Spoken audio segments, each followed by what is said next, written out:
Merci d'avoir cliqué sur la vidéo. Si mon travail te plaît, n'hésite pas à liker, partager et à t'abonner, bien sûr. Et pour le reste, j'espère que la vidéo te plaira. A plus. Bonjour à toutes et à tous, c'est Steli68, j'espère que vous allez bien les amis. Aujourd'hui, premier test d'un des nombreux jeux que j'ai eu de la part de Kemeller. Je vous en remercie encore une fois. Et bien entendu, je remercie à la fois tous les éditeurs, créateurs de contenu qui, justement, ont accepté de me fournir des clés pour faire soit des gameplays, soit des jeux. Donc aujourd'hui, nous allons partir sur un jeu euh, sans prétention, qui, sur le plan technique, est assez basique, assez banal, et qui au final a un gameplay suffisamment pointilleux, suffisamment agréable, suffisamment technique, pour nous accrocher. Ce premier test de jeu fourni justement par Kemeller qui a été fait sur Nintendo Switch s'appelle Punch-About. C'est parti, je vous en parle tout de suite.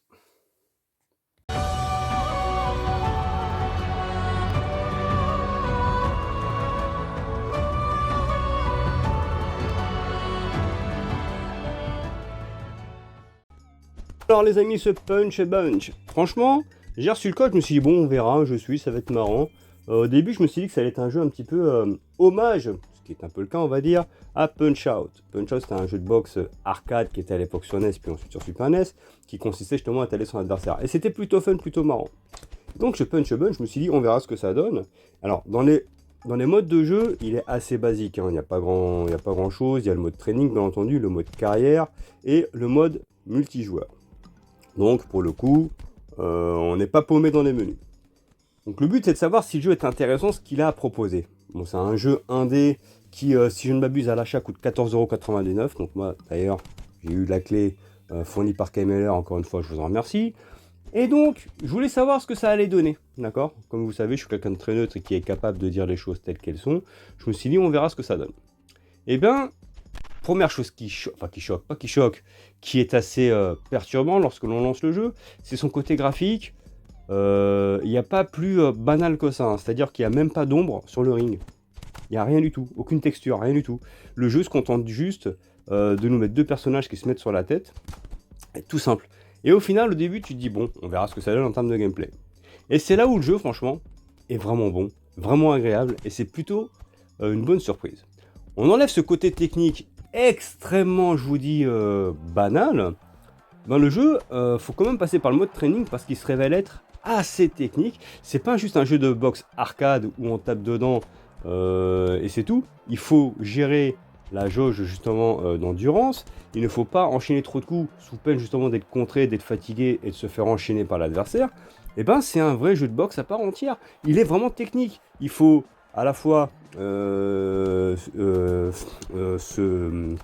protéger, esquiver via le stick droit de gauche à droite pour essayer justement de fatiguer l'adversaire pour le faire taper dans le vide. Il faut laisser de la distance, donc via la touche ZL en fait, on laisse une distance pour essayer justement de garder la distance avec son adversaire. De temps en temps on s'approche, on met des jabs, on recule, on s'approche, on met des jabs, on recule, on essaie de passer la défense pour lui mettre un uppercut. Et ben le jeu se révèle être très technique. Franchement c'est une très très bonne surprise, je ne m'y attendais pas. Et au final, ce jeu, sans prétention, on enchaîne les combats, on fait le mode carrière où en fait il y a plusieurs niveaux dans le mode carrière qui nous permettent justement d'avancer, battre des adversaires et monter de catégorie. Il y a également, lorsqu'on bat les adversaires, on gagne des items pour notre personnage, donc des gants supplémentaires, des shorts supplémentaires ou des casques en fait pour se protéger, c'est juste pour le côté cosmétique. Et le jeu, sans prétention, se révèle être vraiment fun, vraiment cool, vraiment agréable. Sur le plan des animations en fait, il est bien fichu, il est très très agréable et on passe outre les graphismes parce qu'en fait c'est vraiment le gameplay qui prédomine. Donc c'est une très bonne surprise, un jeu qui n'est pas si cher que ça. Si je me trompe pas, oui 14,99 c'est bien ça. C'est un jeu à faire en solo pour mode carrière, en multijoueur. Et c'est un digne héritier on va dire de Punch Out, mais pas que, il a quand même sa propre identité, donc c'est un jeu agréable. J'ai pris du plaisir à y jouer, j'ai pris du plaisir à faire ce que j'avais à faire. Donc pour le coup, de manière très neutre, merci pour ce jeu, franchement, que je n'attendais pas du tout, que je ne savais même pas ce qu'il pourrait apporter sur le gameplay. Je me suis dit, bon, on verra, hein, je l'ai reçu, on verra. Mais en fait, j'ai pris du plaisir. Donc ce Punch Bunch mérite pour moi une note plutôt bonne, en fait, de 14 sur 20, parce que, franchement, sans être une révolution, ils ont réussi à tirer leur épingle du jeu en nous amenant un jeu avec un gameplay plutôt cool, plutôt agréable, plutôt fun, plutôt technique. C'est tout ce qu'on demande. En tout cas, j'ai apprécié. Likez, partagez, abonnez-vous. Ciao, ciao.